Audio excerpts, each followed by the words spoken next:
Hi, welcome everybody. I'm still in Megève and I'm just about to go home, so I thought I'd actually, for the first time in kind of a week, dry my hair properly where it's not being kind of impacted by helmet hair.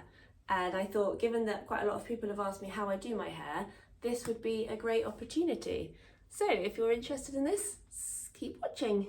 Now we do have to work with what I've got here, so this won't be kind of everything I do and all the different variants of products I use, like kind of month on month to change up the routine. I've brought sort of travel sizes of the stuff I've used most regularly, but I've got more than enough here to do my hair. it's not that intense.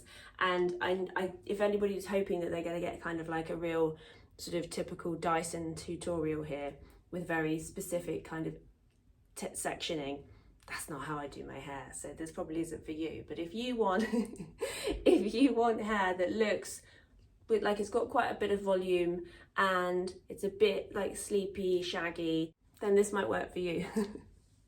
If you do like this content, I'd really appreciate it if you would like and subscribe. The key thing about my hair is that it's fine, it's prone to greasiness, but I do have quite a lot of it. So I also have a fringe, or bangs as I think they're known outside of the UK. So everything in the way that I style and dry it actually focuses around my fringe. So I don't think a lot of people show this, but I think this is the most important step of drying your hair so that it lays well if you've got a fringe. Even if it just starts to dry, you're never going to get that back. It's always going to have that annoying bubble curl type looking fringe. So I use this Pearson boron, I think this is plastic, mix, which looks like that. And this is the size popular. These brushes, if you haven't had them before, the Pearson ones, they last for like absolute years. I mean, the one I had before this, I think I had for at least 20 years. But this I find to be for my fine hair, the mix, so not just the boar bristle, the mix is really good. This is the Oribe Gold Lust shampoo, which has a lot of natural oils in it. I think it's got cypress, maracuja, which I think is passion fruit because I have it in a perfume, and then argan oil. And this really restores your hair even after like the first use. I mean, it doesn't restore your hair, does it? But it does make it a lot, feels a lot more shiny, feels like sort of in better condition, and just helps with the manageability of it. And the Gold Lust conditioner, again, I put this on, massage it in, leave it for a minute, just on the mid-length to end. Really helps my hair feel like it's instantly in better condition, because I have got a lot of like chemical damage here from where I was like completely blonde for a while, so it needs all the help it can get here, and it really does make it feel like Mum and I always say, it feels like hair again. I keep it light because I can't put a lot of product on my hair, again, because it will just weigh it down. So I use this, the Gold Lust Nourishing Hair Oil by Oribe again. And this is just a lightweight oil. So I just do literally one squirt for all my hair. And just run it through the lengths and ends. I don't put it up in my fringe or anything. So this is the new Dyson Airwrap, the 2.0. And I just use this attachment just to blast. I just use a full heat max fan strength to start with. The next thing I do is decide like where my fringe is. And sorry, it's a bit tricky doing it in the camera. And then I pull all of this forward. So I'm making something like a triangle section. That's better. And then this is my kind of area that I want to dry first. So then I'll just section everything else back for the moment. I've only got one big clip with me, but at home I've got more that I sort of make multiple sections, but these are really good, I find. These are the Hershison's hair clips. So then they're just really easy just to get all your hair and just put it back. Whereas if you do it with kind of a butterfly clip, it doesn't hold as well. So next I'm going to dry this part off. So this is more an art than a science, if I'm completely honest. What I tend to do is I get the barrel that I'm using. So I use the bigger one. I think this is the 40mm one. I think there's a 30, but I like the 40 one because it doesn't make it so round. As I say, I don't like round fringes. So what I'm going to do is I'm going to pull most of it one way to the side. So I'll just make sure that it's going that way.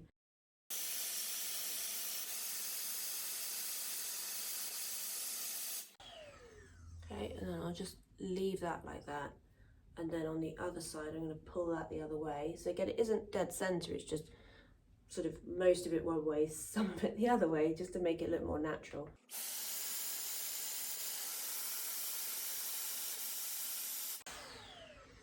Okay, and you end up with something like that. So don't be alarmed about that. That will sort itself out. So this is where it becomes, you have to have a look at it and like make a judgment. So I'm gonna now flick it the other way so that it pulls under, get the bit that's sort of gone up in the air.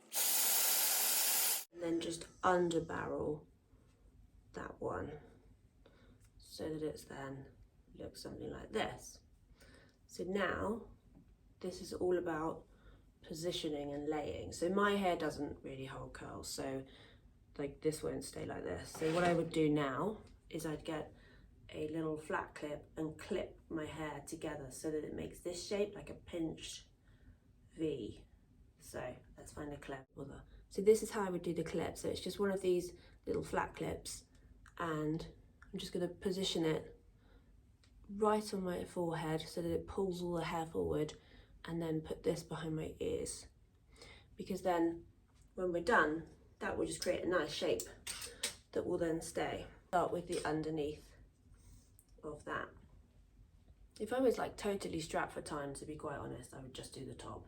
I don't know how people in the hair industry feel like that, but in real life, who's got the time to just dry their hair meticulously every day? Not me. Take down that little bunch that you've created and just make another section and do the same. Blow dry this bit backwards, but I do think if you alternate it, it works better. I don't want curls. I mean, I never get them anyway, but I don't want defined curls. I just want it to look a bit messed up and shaggy a little. Okay, so now that should have created something that looks something like that. So again, I know a lot of people now whack this in like tight pin curls to try and keep the curls, but I don't want that at all. So what I do now is I have a look at what's going to be eventually happening around the face. So this bit needs to be done again. So I'm going to do this bit forward. That's probably okay. So then I've just got to do the rest of this, and then that's one side done. And this bit I'm going to do to the back.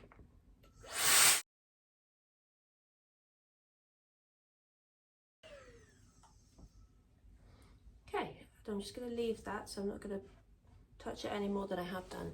Do the same on the other side.